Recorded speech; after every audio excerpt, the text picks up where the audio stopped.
पाहत आहात तिरंगा न्यूज महाराष्ट्र चॅनल। आज रोजी सांगली पोलीस दलातील पोलीस अधीक्षक कार्यालय व इतर प्रकल्पांच्या उद्घाटन प्रसंगी उपस्थित राज्याचे मुख्यमंत्री माननीय श्री देवेंद्र फडणवीस साहेब, सांगली जिल्ह्याचे पालकमंत्री तथा उच्च व तंत्र शिक्षण मंत्री माननीय श्री चंद्रकांत दादा पाटील साहेब यांचे सहर्ष स्वागत करतो। मंचावर उपस्थित खासदार श्री विशालदादा पाटील, खासदार श्री धनंजय महाडिक साहेब, आमदार श्री अरुणा लाड, आमदार श्री सूर्यभाऊ खाडे, आमदार श्री सूर्यदादा गाडगीळ, आमदार श्री विश्वजित कदम, आमदार श्री गोपीचंद पडळकर, आमदार श्री सत्यजित देशमुख, आमदार श्री सुहास बाबर, अतिरिक्त मुख्य सचिव मुख्यमंत्री कार्यालय श्री विकास खारगेसह पोलीस महासंचालक तथा व्यवस्थापकीय संचालक श्रीमती अर्चना त्यागी मॅडम, विशेष पोलीस महानिरीक्षक कायदा व सुव्यवस्था महाराष्ट्र राज्य श्री मनोज कुमार शर्मासह विशेष पोलीस महानिरीक्षक कोल्हापूर परिक्षेत्र श्री शशिकांत महावरकर सह जिल्हाधिकारी सांगली श्री अशोक काकडे साहेब, मुख्य कार्यकारी अधिकारी श्रीमती तृप्ती धोडमिसे, मनपा आयुक्त श्री सत्यम गांधी, त्याचबरोबर माननीय श्री जयंत पाटील साहेब, इस्लामपूर मतदारसंघ आमदार, सर्वांचं मी सांगली पोलीस दलाच्या वतीने सहर्ष स्वागत करतो। सर, महाराष्ट्र राज्याच्या स्थापनेनंतर 21 ऑक्टोबर 1960 रोजी दक्षिण सातारा जिल्ह्याचे नाव बदलून सांगली जिल्हा असे नाव देण्यात आले। जिल्ह्याचे एकूण क्षेत्रफळ 8572 चौरस किलोमीटर असून भौगोलिकदृष्ट्या जिल्ह्याचा 21वा क्रमांक राज्यात लागतो। जिल्ह्यात एकूण 10 तालुके, 6 उपविभाग, 25 पोलीस स्टेशन आणि 1 सायबर पोलीस स्टेशन असं कार्यरत आहे।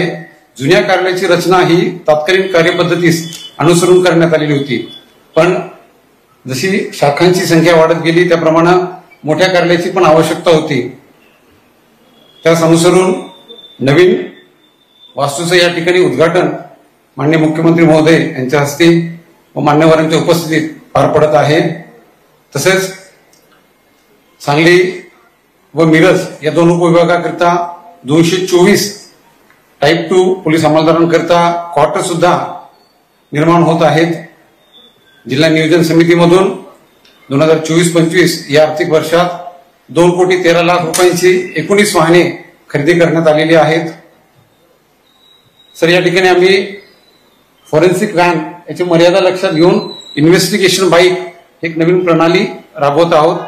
जिल्ह्यामध्ये जे 6 उपविभाग आहेत त्या प्रत्येक उपविभागामध्ये 3 अंमलदार त्यांच्या सुसज्ज बाईकसह, ज्याच्यावर फॉरेन्सिकचं सर्व साहित्य पण आम्ही दिलेलं आहे, ते प्रत्येक गुन्ह्याच्या घटनास्थळाला भेटी देतील। त्याचबरोबर सर, आपण जे 7 कलमी कार्यक्रम राबवलेला आहे त्या 100 दिवसांच्या उद्दिष्टांमध्ये आम्ही ई ऑफिस प्रणाली सुद्धा जिल्ह्यामध्ये सुरू केलेली आहे, ज्याकरता डीपीडीसीतून 1,79,00,000 रुपयांची 150 computer, 150 duplex scanner, 40 multifunction printers ही खरेदी केलेली आहे। याचा वापर सर पेपरलेस वर्किंग व शासनाच्या गतिशक्ती कार्यक्रमासाठी केला जात आहे। सांगली जिल्ह्याच्या पुढील भविष्याचा विचार करता निश्चितच पोलीस दलाचे बळकटीकरण करण्यास हातभार लावणारे हे सर्व प्रकल्प, त्याचबरोबर या हरित इमारत ज्या ग्रीन बिल्डिंग्स आहेत ज्याच्यामध्ये शाश्वत ऊर्जा वापराच्या दृष्टीने सौर ऊर्जा वापरांनाही प्राधान्य देण्यात आलेलं आहे। दिव्यांगांसाठी पायाभूत सुविधा, पार्किंग, लिफ्ट, स्वच्छतागृहे, ऊर्जा कार्यक्षम रचना, रेन वॉटर हार्वेस्टिंग या सर्व सोयीयुक्त या इमारती आहेत। या नव्या इमारतींमुळे सांगली जिल्ह्याच्या वैभवात भर पडली आहे। जिल्हा पोलीस दलास मिळालेल्या या नव्या सुविधांमुळे जिल्ह्यातील कायदा व सुव्यवस्था राखण्यात जिल्हा पोलीस दलातील प्रत्येक अधिकारी व अंमलदार यांच्या कार्यक्षमता वाढेल असा मला विश्वास आहे। जय हिंद।